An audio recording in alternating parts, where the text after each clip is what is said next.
Crow, Cayde, and the Wildcard Quest. Episode 1 echoes releasing in week 2 of the final shape. The Taken have a new leader or appearance, and the Traveler portal updates from Zavala. Welcome Guardians, let's round up some Destiny news and lore.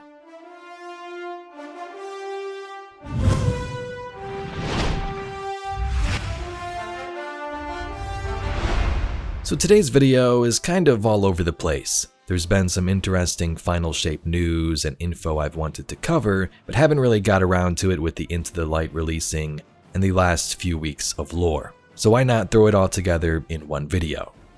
Let's first begin with the final shape episodes and the Wildcard Quest.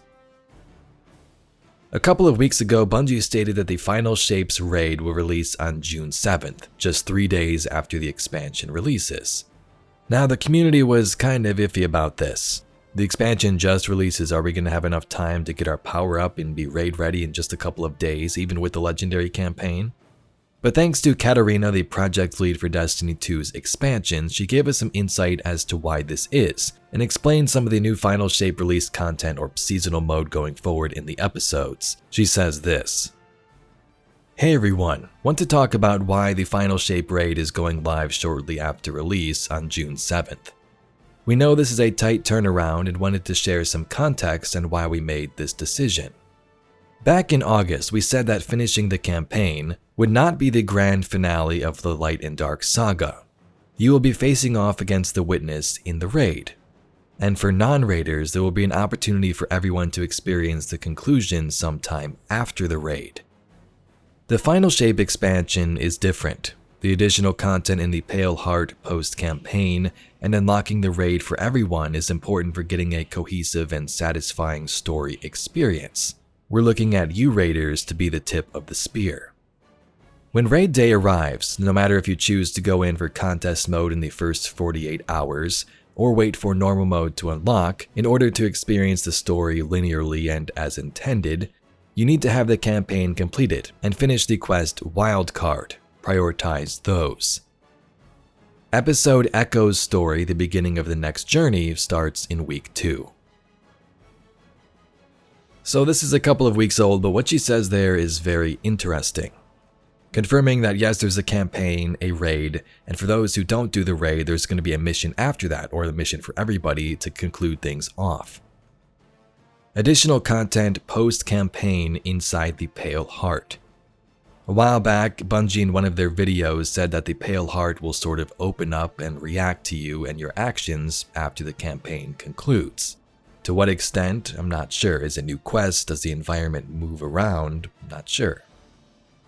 I believe it's been stated that the campaign has 8 missions in total. So you'll have 7 missions, the Wildcard Quest, the raid, and then an 8th mission after the world's first completion.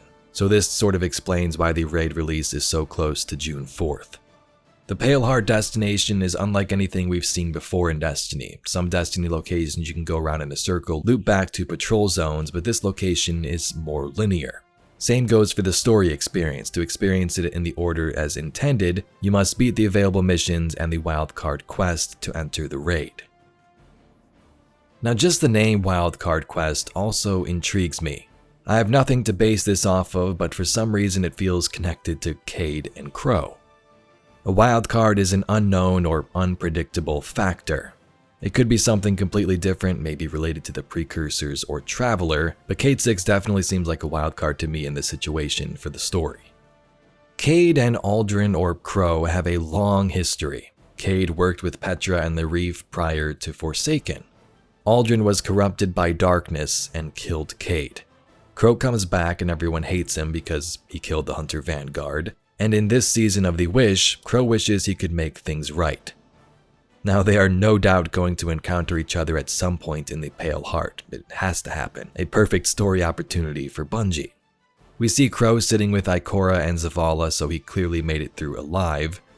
And in other scenes, we see Cayde pointing his hand cannon at some enemy as the Vanguard hobble away behind him. We don't know who, but it sets up an interesting story between these two. Will they work it out, or are there still hard feelings? As we look at it right now, you got campaign, Wildcard Quest, maybe after those 7 missions, so does this fit into the story somehow, or is it completely separate? Maybe this wildcard itself, this unpredictable outcome, will actually help us enter that raid and encounter the witness. As we progress through the Pale Heart, maybe we begin to fail, and this wildcard changes things, turning it in a more positive direction, allowing us to finish the fight. The last bit from Katarina confirms the first episode, Echoes, will begin in week 2 of the final shape. Seasons are no longer a thing, so the episodes pick up right after the expansion. The Echoes promo image from a while back appears to be very Vexy in nature, with a figure in the middle. Maybe Osiris, Praetith, somebody else. Beyond that, we don't know much. Next up, let's talk about the Taken. Some have pointed out the appearance of the Taken in some of the Final Shape trailers. Instead of the white glow around the head that we've seen since their introduction in the Taken King, they now appear orange.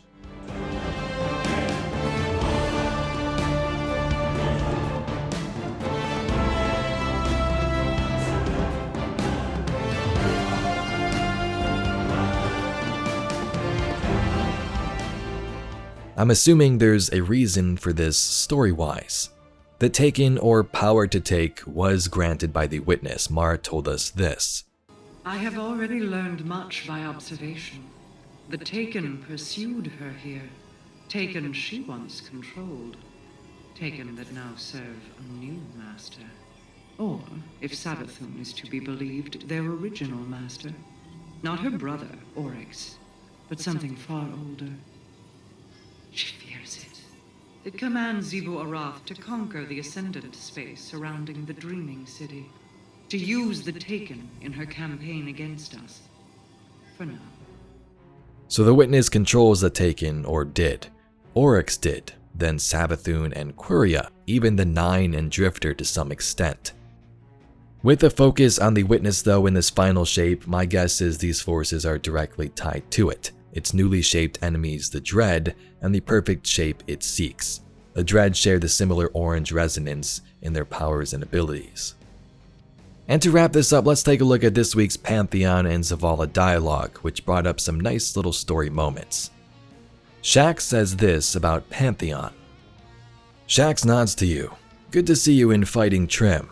That's just what we need.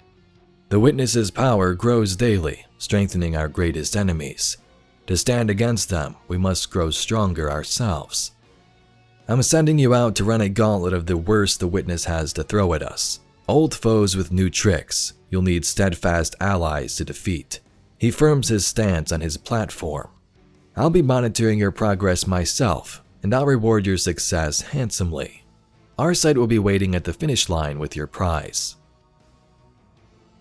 So Pantheon, like Onslaught, is another way we are gearing up for the Pale Heart, pushing back our enemies as the witness tries to stall our plans.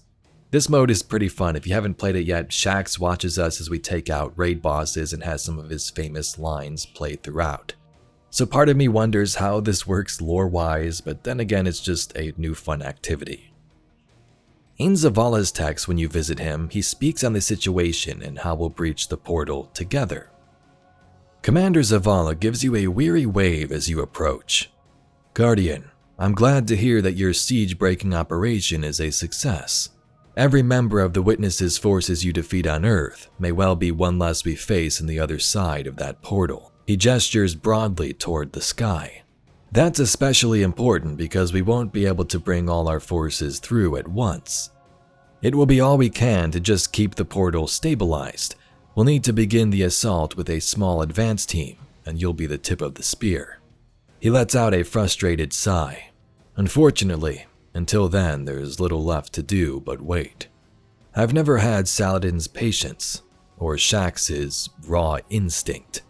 For a titan like me, the calm before the storm is anything but. His attention is caught by a strident signal on his datapad.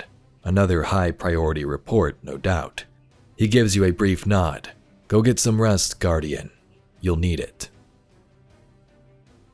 So there we have some more story elements from Into the Light. Although this release wasn't supposed to happen and Bungie threw it together with some of this epic content, it's nice to visit these characters around the system and hear some of their journey and tales as we prepare for the final battle. Anyway, Guardians, that's all we got for today's video. If you'd like to see some more Destiny news, lore, and mysteries just like it, please be sure to subscribe to the channel. I thank you very much for watching, and I'll catch you all in the next video.